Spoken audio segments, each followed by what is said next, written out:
সোমবারে ঈশার নামাজের পরে কেউ যদি এই দোয়াটি 100 বার পরে আল্লাহর কাছে কোনো কিছু চায়, আল্লাহ রাব্বুল আলামিন তাকে সাথে সাথে দিয়ে দিবেন। আল্লাহর কসম করে বলছি, আপনার সকল অভাব দূর হয়ে যাবে, আপনার সকল ঋণ দূর হয়ে যাবে, আপনি সকল মনের আশাগুলো কবুল হয়ে যাবে ইনশাআল্লাহ।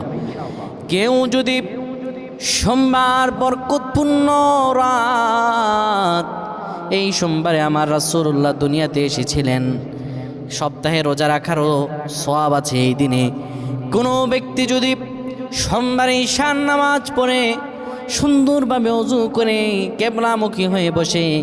ইয়া যাল জালালি ওয়াল ইকরাম 100 বার পড়ে, 30 বার দুরূদ শরীফ পড়ে, 3 বার সূরা ইখলাস পড়ে, 3 বার সূরা ফালাক, 3 বার সূরা নাস পড়ে, 10 বার দুরূদ শরীফ পড়ে,